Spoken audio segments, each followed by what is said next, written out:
He stood in front of the server rack, squinting like it was some kind of cheap stage prop. "All this just to look pretty? My daughter's nightlight does more," he laughed, loud enough for the entire department to hear.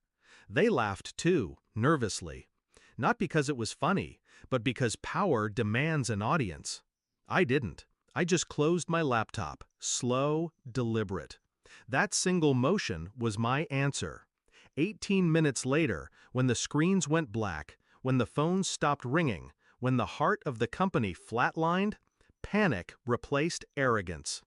And when the CEO sprinted to my empty desk, sweat dripping, breath shallow, he found the post-it I'd left behind. One sentence, that's all. He read it once, then again, and turned pale. Not because of the words, but because he realized exactly what they meant. And the new VP? He stopped smirking. His hand gripped the chair so tight his knuckles cracked. Because he knew. This wasn't a joke anymore. This was war.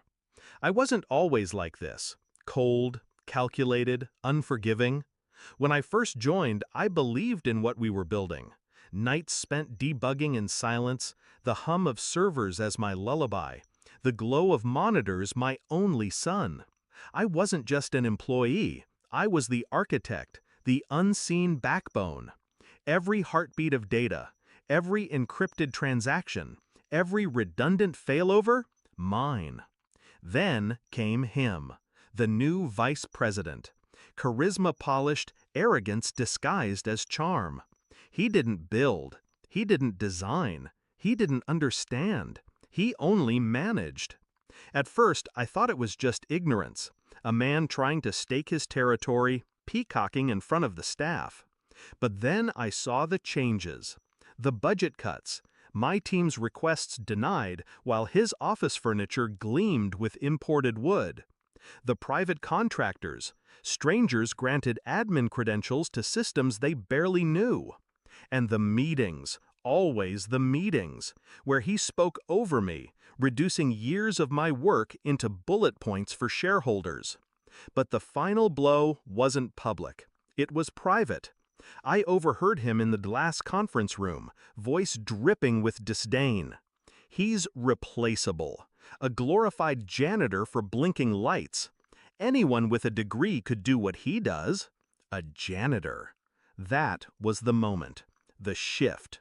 The betrayal wasn't just disrespect. It was erasure. My name stripped from the foundation I poured my life into. I didn't rage. I didn't plead. I planned.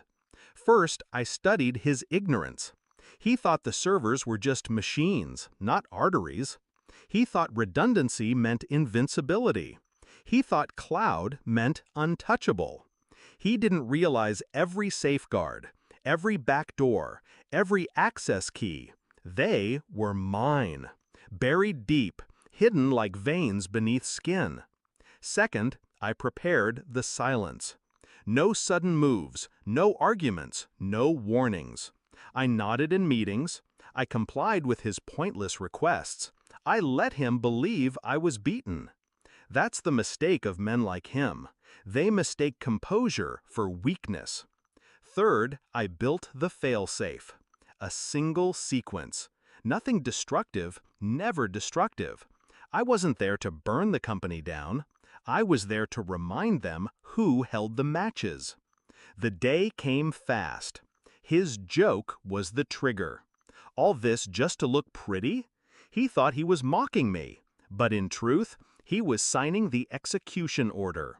I pressed a single command, logged out, closed the laptop, walked away. 18 minutes later, silence swallowed the floor. Customer calls dropped mid-sentence. Transactions froze in limbo. Supply chains staggered like broken marionettes. Chaos is loud, but failure? Failure is quiet. The CEO burst out of his glass tower, hair wild, tie loose, barking at assistants who couldn't answer. He spotted my desk, empty, except for the post-it. His hand trembled as he peeled it up. It read, Paragraph 12, Emergency Custodial Clause. 2 years ago, buried in the fine print of my contract, I'd insisted on a clause. Nobody cared then, it was just legal filler. But that paragraph gave me one power. In case of a system-wide emergency caused by executive negligence, full custodial control of all systems reverted to me, the lead architect. It wasn't sabotage, it was succession. And now, with the servers down, with millions bleeding by the second, negligence was undeniable. The CEO turned to the VP, his face ash. "What did you do?" he whispered. Not to me, to him. Because suddenly, it wasn't my failure, it was his. And when the CEO realized the only path to restoration ran through me, his panic shifted into fear. Not of the outage, but of losing me. They called me back, of course, groveling, bargaining. The VP avoided my eyes. His earlier smirk shattered into silence. I didn't raise my voice. I didn't gloat. I simply walked back in, placed my laptop on the desk, and restored the system with a few keystrokes. The hum returned. Lights flickered back to life. Relief rippled through the floor like oxygen.